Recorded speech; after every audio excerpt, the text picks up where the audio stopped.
Yeah, thanks, Fatu. Yeah, as I said before, it's our new normal life. Um, a what can I say?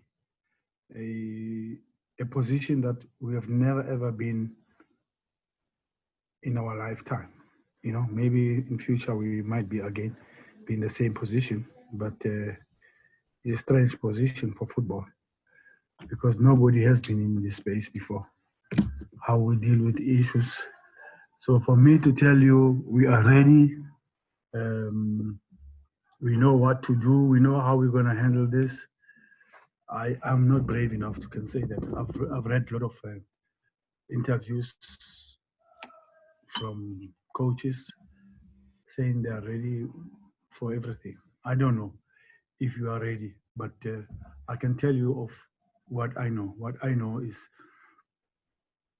um, yeah, we've been, as I said, we started wrong type of training, not knowing, thinking that we're starting on the 18th, 15th of 18th of July, if I'm not mistaken. And then we overloaded players, and then we got some injuries, and um, and then we thought maybe it's August 1st, which was suggested, obviously not officially, that we might play August 1st, and that date was just a date. That was not a date um, that collectively everybody was into it. And then we changed again our focus from the 15th to the 1st and back to now where we are, which is now the official date that we all know. So you got to understand that we have prepared the team wrong at the base at the beginning because we were preparing quickly, that if the game starts in 10 12 days, because that time or 14 days, because that time I think we got a green light from the PSL to train on the 3rd or 2nd of July. And then we were rushing to say, okay, if the games happens on the 15th, because there was that date also from that was spoken about. So we loaded the players, and then we had challenges, we had injuries. And then when we heard that there's a possibility of playing the 1st of August, then we changed the program again. And then there's no 1st of August. Then now is the official one, which is on Saturday. So you got to understand how you prepare the team is totally different, and you're getting different reactions from the body because the body hasn't done nothing for the last 3.5 months. So that has been a challenge. But be as it may, we are where we are now. And yeah, we've had our few injuries. We've got Ali Menza injured. Um, the next 2 days will give us or we'll make an assessment if he's available. We have Anele injured, no training. We had um, Kapinga injured, of course, is not playing. Um, we have other players been injured. I think we've been updating the injuries of the team, but we've got Keles was injured, also out. Nasimento's got a niggling injury. Yeah, those are the players that we had um, who were out of because of injuries, and then we had also players who could not train um, because they tested positive for COVID-19, and we did not have them. We had to isolate them, and they were not part of training. Yeah, and we had other guys who were just sick, flu, because it's winter space. It has nothing to do with COVID, and they came back.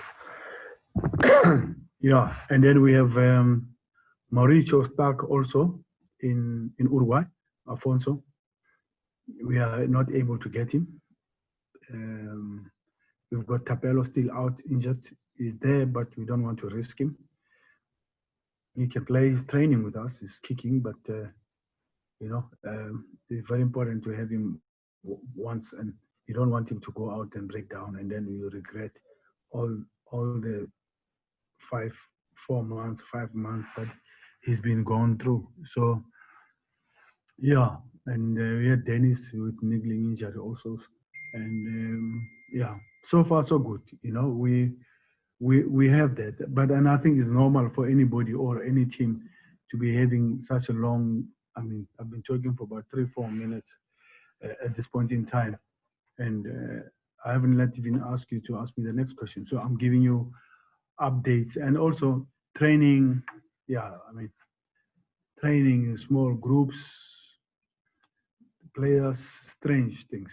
Players sitting there, the other ones. I think you see the images from our media department.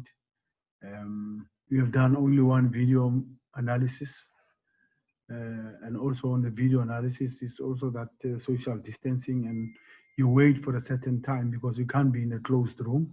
So we do it outside, and there's a reflection of the sun, and then you can't have the visuals proper. We wait for that space between 5 and 6, that 45 to 50 minutes, and then we go in there. We did it once, and you must also understand when you do it outside, it's cold, and players can get flu. So we did it once. The doctor said, cut it. We might get a lot of players with flu now. You got to understand how the football under COVID-19, how strange it is. We don't have team spirit in the camp because we eating within 2 hours. This one pops in, eats, this one goes out. Sometimes you are alone in the dining hall, and where are your colleagues that you always eat with? Can't make nice groups when you pray before the training sessions. It's a lot of things. You can say I'm saying a lot of excuses, and I think you don't want to hear that. Maybe you just want to know if you are ready to play, and I can answer that quickly if you want. So ready, I'm not sure. Let's see the football under COVID-19 if we're ready. I've got my expectations from what I've been seeing football under COVID-19 on TV. So I can presume and say all that. But we will have 11 players on the pitch. We'll have 5 subs. We'll have all the protocols of COVID-19 observed, and we will play. Yeah, Dobsonville Stadium. Yeah, yeah. I've sent my people there, the people who look after Clorcop pitches and all that. I told them their next office is no longer in Clorcop. Their next office is in Dobsonville Stadium. So they must be there 9 to 5 and help the groundsmen and make sure that the pitch is ready and if it's in a proper condition because you've been given a pitch, a venue to play at, and you can't be putting an excuse or passing the buck on anybody else. So you know where you're playing. So you must look after the pitch. So I told them, I asked them if you could, put the lawn mowers and put the small, you've got these trucks that cut the grass. If you could take everything to Dobsonville Stadium, and there's challenges. Coach, we cannot leave the equipment in the township because we are playing the township. We're not playing in Ellis Park. We're not playing FNB. We're playing in the township. So it's the draw. The draw said we must go to the township. So we are there. So, and there are challenges of township. You know the story. I grew up in the township. There are challenges in that, and you got to make sure that things are right. So, but I don't think the pitch is very bad because I got the images, and Wits was playing there in the same place that we are playing. So we should not complain a lot because Wits was playing there. So, but Wits was playing there before COVID. It's a different story after COVID because everything changes, to that level to say, you just sometimes, Mazola, you just get paranoid about this thing. Oh, is the groundsman tested for COVID-19? Because I'm going to be talking to that guy. I'm going to be working with him on the pitch to say, what we have here. So, those protocols, those things are also part of these things, and okay, tested, but where does he stay? Who does he talk to? As I am here in Rustenburg, where we are, where we try to take the team away from the epicenter, but I need a guy to help me over there. So it's part of it. It's a challenge, man. It's a challenge. It's a football under COVID-19. So that's what we have. I don't know what was the second question because you asked two things. I think you asked about number of games. Number of games. Number of games are the same games we were going to play, Mazola, before COVID. So no games have been added. So we can't complain about the number of games. Yeah, the pecking order of the games is it's a challenge because we have to finish quickly. Remember? So, and you have to play those games. And by the way, why are we complaining? Because Wits got the same number of games to play, and the challenge is the Nedbank Cup final, the Nedbank Cup. So it has more games. There should never be such a big problem with the number of games, Mazola. The challenge is, I hear people saying, no, but you guys are used to playing so many games within that short space of time. Yes, and it's a good point. But we play those games with a base of 3.5 months before those games. We are playing regularly. But now we have 3.5 months without playing football, and then you have that program. So let's see what's going to happen with the injuries. Let's see if the body is ready. So it's for us to make sure we manage the games, we manage injuries. So you can't have, I like to play the same team all the time. I don't think that thing will happen because I'm gonna get injuries if I do that, and it's gonna affect all the other games behind. Because if you do that for 3 games in a row, you're gonna have hamstrings, you're gonna have groins, you're gonna have all those things, and it's gonna affect the next 7 games that are behind. So be very careful of what you do. So number of games is not a problem for us in Wits because we have been doing that. Of course, advantage for teams that are playing the league that don't have the program that we have. They have an advantage, and also with less games than the league, so they have more rest. So we are all well rested teams at this point in time. Yeah, Mark, it's again, or everything happens under the head or under the umbrella of football within COVID-19. What you used to do before COVID-19 and it worked or whatever, it falls out because the program is different.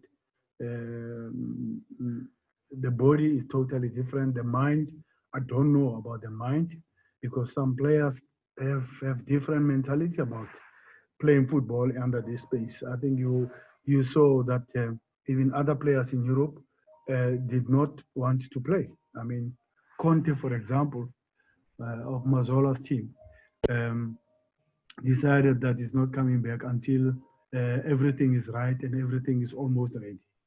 So there are players who are a little bit, you can see they might not want to talk, but you know, I don't know how they react with other players at that time when they're supposed to mark man to man, set piece corner kicks, and mentally, the guy is sweating and players spit on the pitch or whatever, or sneeze or whatever. How is my player gonna react to to this kind of situation? That I can't confirm. Everything under COVID, I can't confirm. What I can confirm is probably how do you think we can play or whatever. But the other things around COVID, the mental strength of the game under COVID, I don't know. I want to see also. We will have an experience after this. La Liga will tell you. Premier League, English Premier League will tell you. Serie A will tell you. Those who continued and finished the games, we don't have. We will talk after. I think we can talk a little bit after that. We're currently preparing the team for future because because of the age of the most important players in the team, the Kekanas, the Nascimentos, Dennis Onyangos, the Villas, you know, Langaman, we've got a lot of guys over 30, yeah? And when it's over 30, you're not getting younger. And there's nobody over 30 whom his speed is improving. Nobody.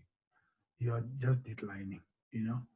If I mean you can't say also that you were as quick as you are when you were 19, 20, when you are 32. So that's the challenge we have at Mamelodi Sundowns, And these guys have won so many trophies with me, and they're important for the team.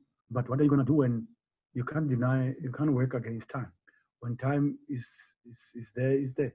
So we're trying to tap our resources at the MDC so that we bring up the players, and we have done that before. We've got Percy, we've got Madisha, we've got Nkulisi, we've got Abraham, the goalkeeper, we've got Nicole Kubeni, we've got Keleto, we've got the two young stars, Promise and Modise, which is Bale. We call him Bale. Yeah, we've got about 9 of those boys who are coming up, and also it's important to give confidence to the youth to say you will play in the senior team from the MDC. We put Madisha, we put Gulis was in the starting lineup in the cup final. So those are the issues that we need to show that we believe in our youth. Our MDC team has given us about 9 players, and I think now, as we are on the squad on the bubble, we have those 8 players, and then also, of course, is to make sure that even those we buy or we outsource them from other teams. We make sure that we need to be very careful with the age, okay? And then maybe you might want to ask me, what about Josh Maluleka, who's 30? Yeah, special talent, special position. It does happen that you can sign a 30-year-old, but the rest of the players that we have, and those we will announce later, the age group is below 25. So Kapinga, all those boys. So yeah, that's the future. Trying to change the team slowly. The younger ones must learn from the senior team, whilst the senior players are playing. We introduce them slowly, and they gel with time. Like Madisha took over from Tabon Tete. Percy took over when Leo left. Percy Tau was there, and he sustained it after Keegan left, Percy left, Kama left. So we're going slowly, and we're doing it very, very nice. Yeah, to look after the future of the club. You can't be negative. You have to stay positive.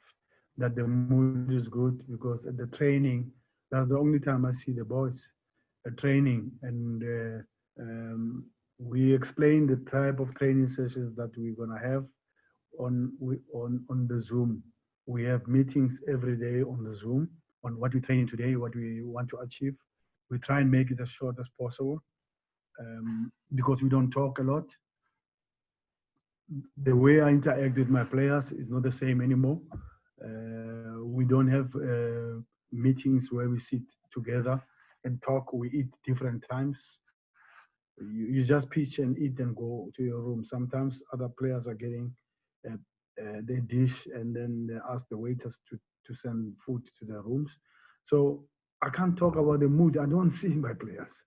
We don't see each other, and normally players do well when they are sharing a room, they talk. Now everybody's on his own room. It's a football within COVID-19. So yeah, I don't know the mood I see on training. Yeah, on training I can see good, but You know, it's nice when they're laughing when somebody scores or do something and they hug each other, or they go congratulate him, give him a nice high five. The doctor tells us, hey, that you must stop. Hey, observe protocols. When they change from techies to soccer boots, equidistant, everybody's got his own basket. I don't know if you've seen our baskets. Everybody's got his own baskets. You put your things in there. You've got your mask in there. You've got the sanitizer there. You've got all your things that you need. You've got your own towel. You can share. You've got your own water. You've got your own um, energy replacement drinks. It's yeah, the mood. Yeah, let's see. I guess it's for everybody. You know, in the PSL, if you observe the COVID-19 protocols, if you're not observing them, then those people it's a happy-go-merry environment. They have more team spirit than us, but we worry about our players. We look after the health of our players. We don't want to be the first team to break out stories here. So we also respect government protocol and health protocol. At this point in time, normally I run the team, but in COVID-19, I'm no longer the steering. I take a back seat. It's the doctor. The doctor is the steering. He tells us everything. When do we train? How do we train? At one stage, I tried to the beginnings. You know, when we have those four groups of fours and equidistant, and you can't be together. He steps on the pitch. Coach, please. I don't want this guy closer to this guy. Please keep the space. I said, how am I gonna mark? If so I want to show him that if the guy is marking you, you do this. He says, yeah, do it with the distance. Look, it's not for me only. I guess it's happening to everybody unless we don't observe the COVID-19 protocols, and we just get nervous, and the life of the bubble. That's another story now. The life inside the bubble, you know. Coach, We are sharing teams, confidence, trust with other teams, testing when, what, the results, you know.